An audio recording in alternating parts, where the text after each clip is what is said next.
Welcome into the Crowded Booth, Thursday night, October 16th.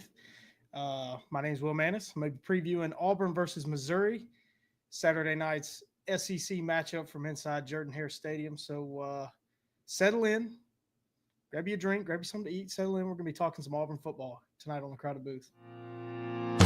Pile in here and make yourself feel at home. The Crowded Booth is coming on. The Crowded Booth with Bryce Coon.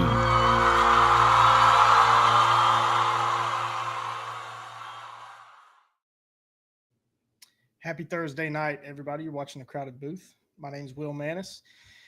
Talking Auburn football.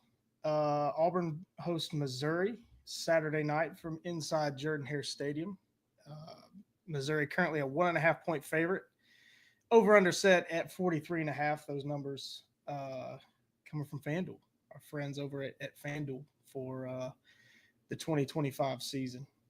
So Tuesday night gave kind of a state of the program, a little bit about where Auburn sits because, you know, Auburn's 3-3, but man, the way that Auburn lost its last three games is alarming. It's concerning. You know, through 31 games of Hugh Freeze, it kind of feels like Auburn's performing and losing in the same ways. Gavin is actually dying on his deathbed right now. But yeah, it was alarming, concerning. Spent about an hour talking about that on Tuesday night. Had some great comments, some great questions. So if you've got an hour to commit after watching this, you can go watch that and get my thoughts there. But Saturday night, Missouri comes into Jordan-Hare Stadium, a 1.5-point favorite. Eli Drinkwitz's Missouri Tigers. They are 5-1, coming off a loss to Alabama, a game that they very nearly won in Columbia a week ago. A four-quarter game. I expect this game, Auburn, Missouri, to be a four-quarter game.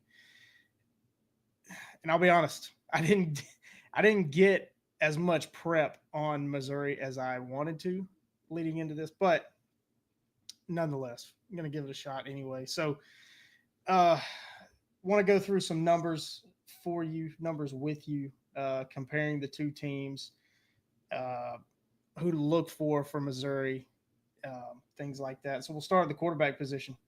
Bo Perbula, Missouri's quarterback, has been quite good this year for Missouri, transferring from Penn State. He's got a 71.4% completion percentage. He's thrown for 1,365 yards, 11 touchdowns, and 5 interceptions. Some solid numbers. Puts him 8th in the SEC in passing yards, completion percentage. He sits at number 1, 72.8%. Touchdowns, he sits at 7th. Interceptions, he is pretty far down on the list. Too many to count. Let's see. 1, 2, 3, 4, 5th. 5th most interceptions. So definitely some opportunity there for the Auburn secondary, which, you know, just on the Auburn defense, and I'll probably say this more than once tonight. From what I've seen in six games from Auburn's defense, I have no concern about them showing up and playing well enough for Auburn to win. On Saturday night, Hugh Freeze kind of said those same things in his little media availability after practice today. He was asked about, you know, how's the team responding, because it looks like Auburn is two teams right now, right? The offense coached by Hugh Freeze, the defense coached by DJ Durkin. But it certainly sounds like, before this Missouri game, that Auburn is still a team. It's one unit. They're still playing for each other. Um, but we'll see. We'll see what happens Saturday night. Looking at rushing numbers, well, just to compare, per Beulah's passing numbers, Jackson Arnold is down in 15th in the SEC with 983 passing yards, completing 64% of his passes, only 5 touchdowns, 0 picks. The big number, though, Jackson Arnold's been sacked 21 times, and I really don't want to rehash the poor offensive line play because I feel like I've talked about it all year long. Auburn's offensive line has been bad.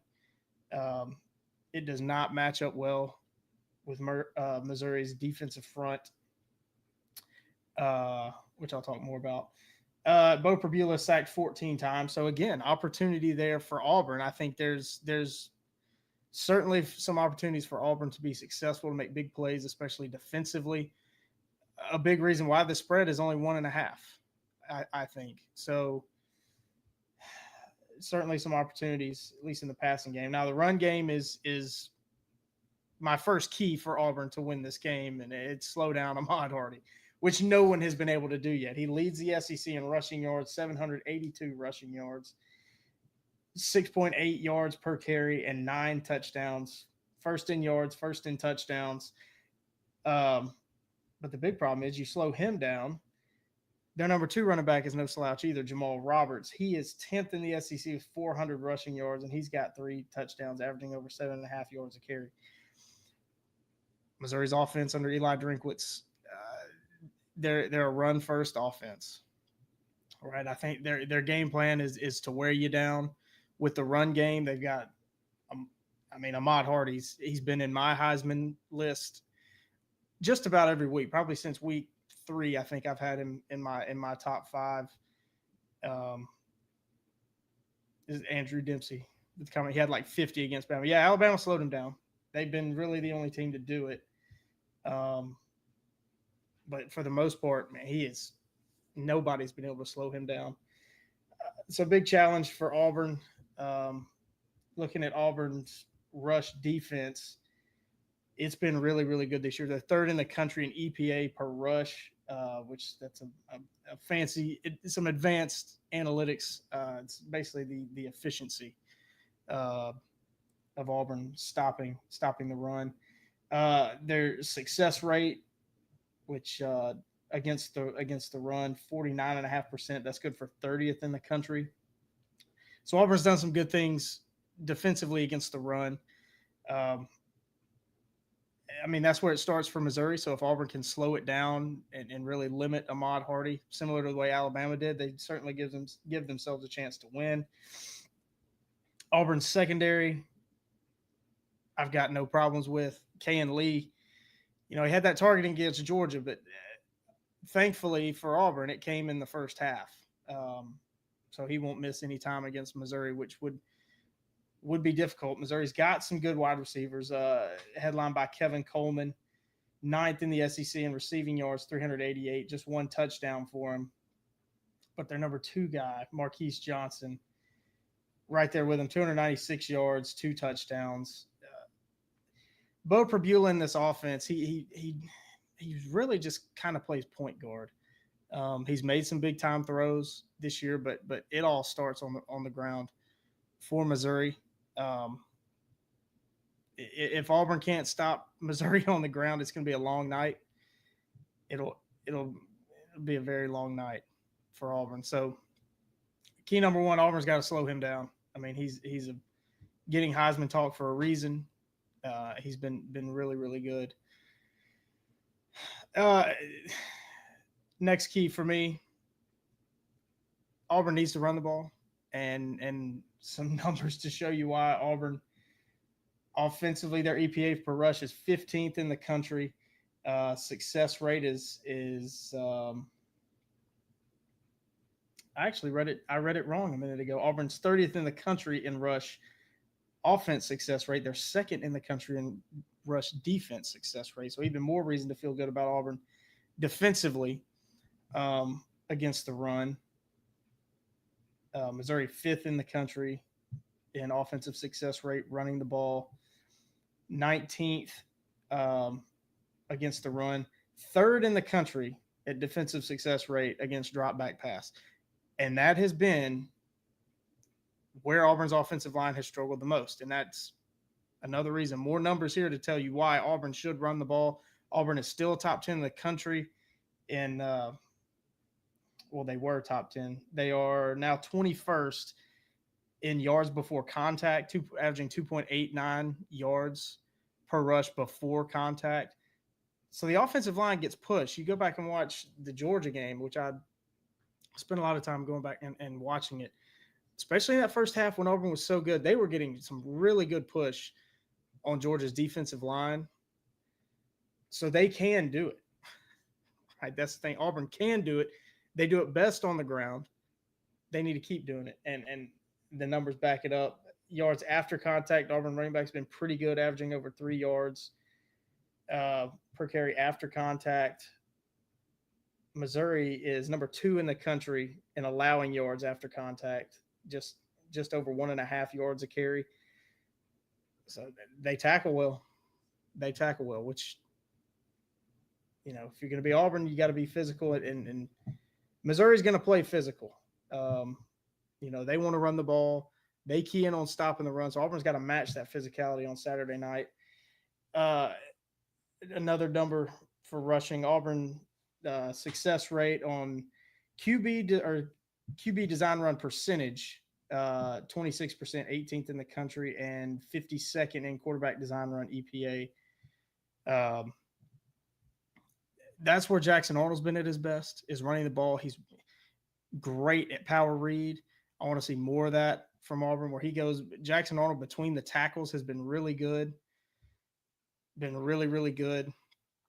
I want to see more of that. I want to see more of that from Auburn. Missouri defensively, they got Josiah Trotter at tight end. Been a really good player for them. He's got 36 total tackles, top 20 in the SEC. What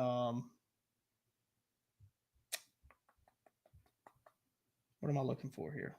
I'm looking for Missouri's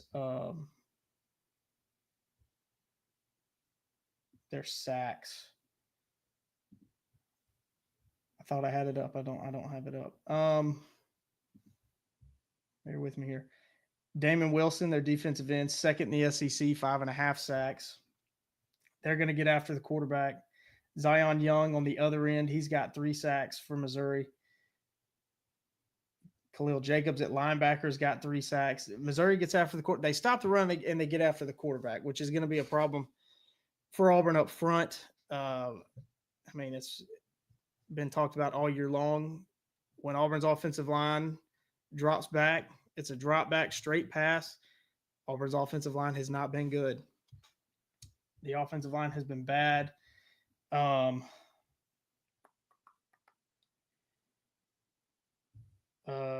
thought I had a number for this. I don't. 41% success rate on drop back passing. That's 78th in the country. Compare that, Missouri, 3rd in the country in defensive success rate against drop back, 31% of the time they're having success. So it's going to be even more reason for Auburn to run the ball, right? Stay ahead of the chains. A lot of what Auburn did in the first half, I think they can against Georgia. If they can do that same thing against Missouri for 4 quarters, they're gonna win the game. Yeah, they're gonna win it. And then my last one before I kind of get into the game itself and more what I think about it, Auburn has to start executing in the passing game.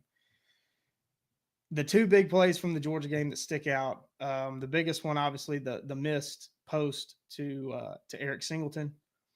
Probably a walk-in touchdown in the 4th quarter. Auburn was trailing by 3 at the time, 13-10.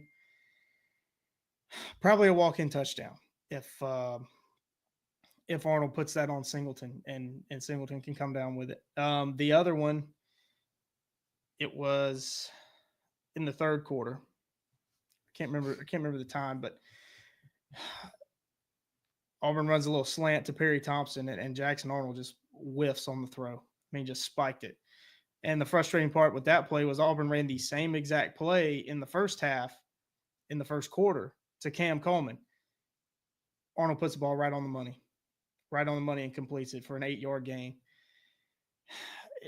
Auburn offensively, of course it's been a combination of everything. I think giving up on the run too much, and then again not executing in the passing game. The more I've looked back at that Georgia game and watched it again and listened to people that know more about football than I do, Hugh Freeze was actually right Saturday night and on Monday at his press conference after he had a chance to watch the film. The play calling was not the problem offensively. It wasn't. Auburn just did not make plays in the second half when they needed to.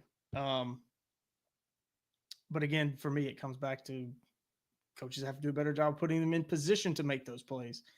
But Auburn's got to execute. When the opportunity is there, when the play is there, Auburn's got to execute it. They've got to execute it. At this point in the year, you just got to make plays if you want to win games. And Auburn hasn't made those plays, and it's been frustrating to watch. And if guys aren't getting the job done, need to make a change. So, game overall, who I think is going to win, what do I think is going to happen? First, we'll take a look at the availability report. Some big names on there for Auburn. Champ Anthony and Brandon Frazier questionable. Hugh Freeze today, after practice, told reporters that he expects both of them to give it a go. Not sure exactly what's going on with Champ Anthony. Brandon Frazier's got he's banged up. I mean, he's got a back problem bothering him. He's got a sprained ankle bothering him. But Hugh Freeze said the ankle's probably more concerning right now for him if he if he can't move and explode off the line and explode into blocks like he needs to, it'll be a problem. Bryce Diaz, the freshman linebacker, doubtful. He actually suffered a concussion against Georgia, so he's been in protocol all week. Not expecting him to go. And Horatio Field and Darrell Robbins still both out. For Missouri, Logan Reichert, their offensive lineman, questionable. But I have not seen anything that makes me think that he won't play against Auburn.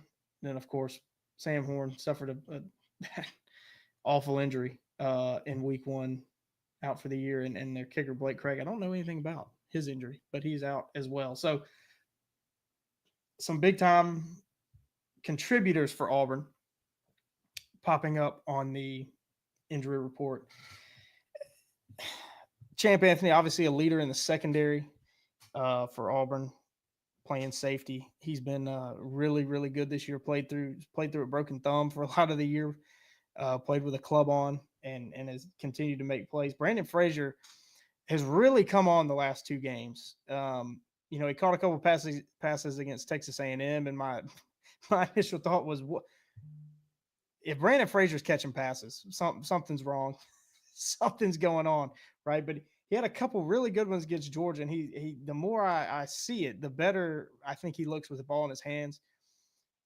If he can't go, it'll be a big loss for Auburn offensively, in the run game and the passing game, especially now with Damari Alston no longer with the team. Brandon Frazier, I expect to see him if he plays. Passing downs, passing situations, he'll be in the shotgun alongside Jackson Arnold in the backfield, pass protecting for a lot of that. And the physicality he brings blocking in the run game will be sorely missed from Auburn if he can't go. But the true freshman Ryan G, he popped on the replay a couple times, really in the run game, some really good blocks from the freshman. So some promising things from him. But like I say, Brandon Frazier will be a big miss for Auburn, as I'm very much zoomed in.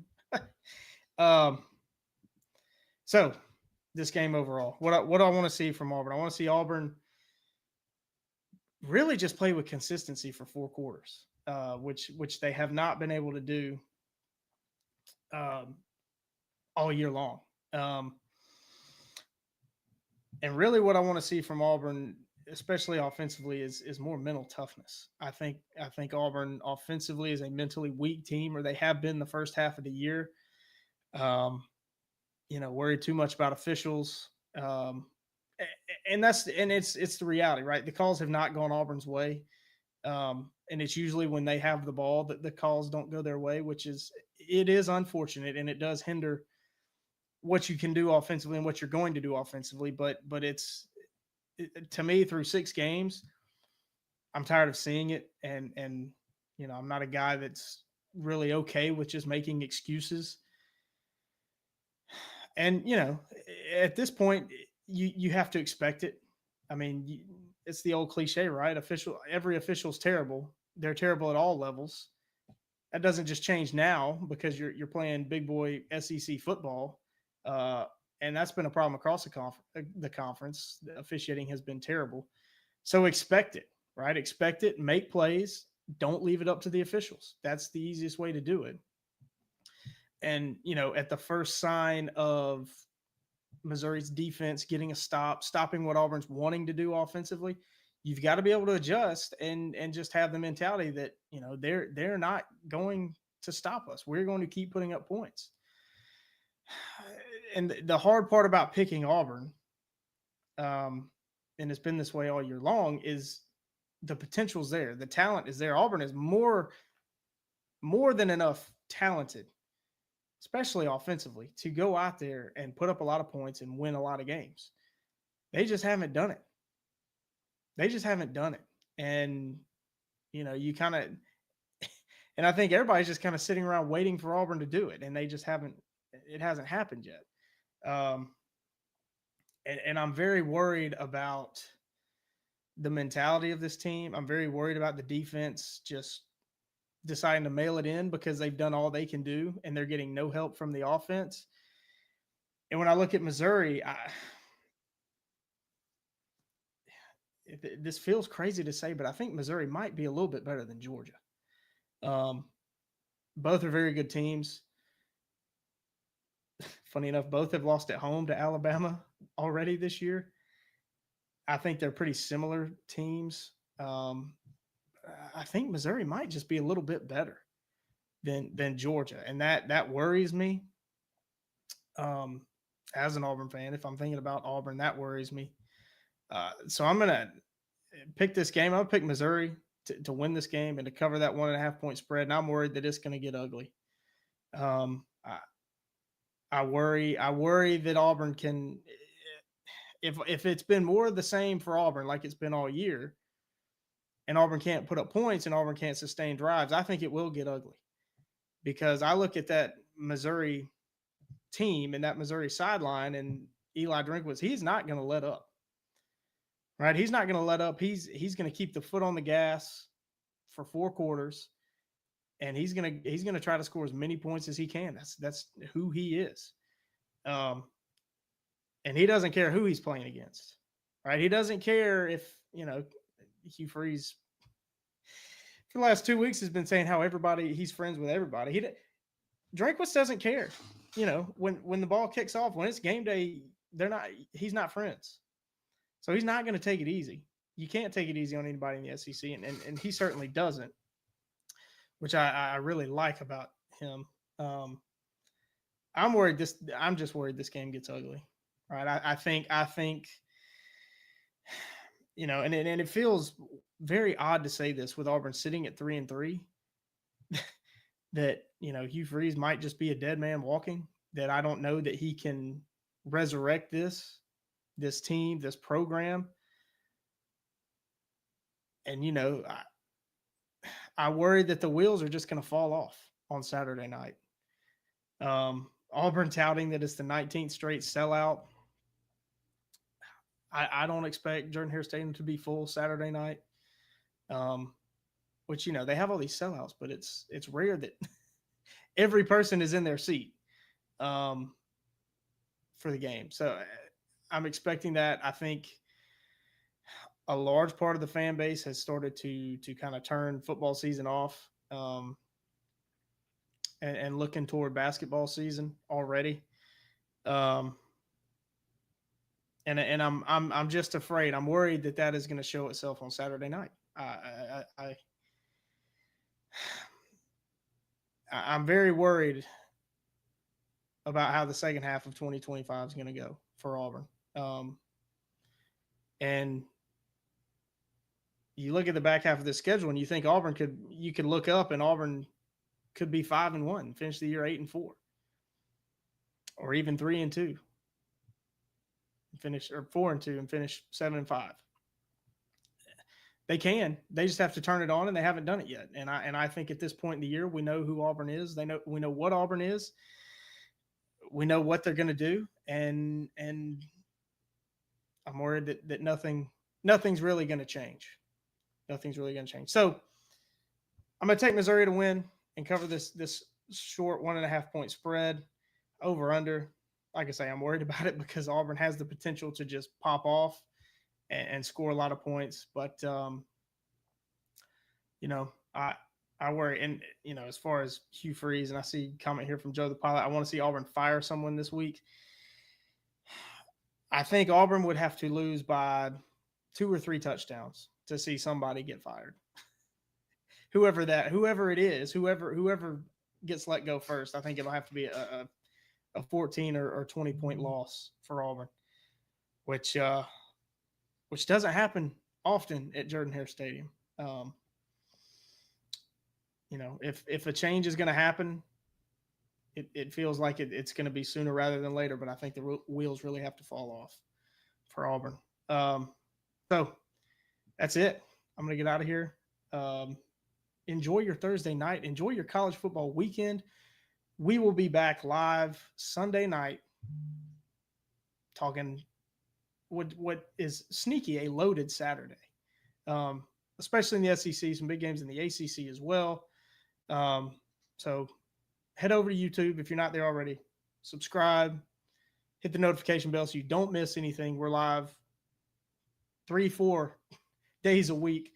I'm talking Auburn, Bryce talking Georgia Tech, us and Ralph me, Bryce, and Ralph, all talking college football twice a week, recaps and previews. So you don't want to miss any of that. But thanks for watching, and then hope to see you again. Pile in here and make yourself feel at home. The crowded booth is coming on. The crowded booth with Bryce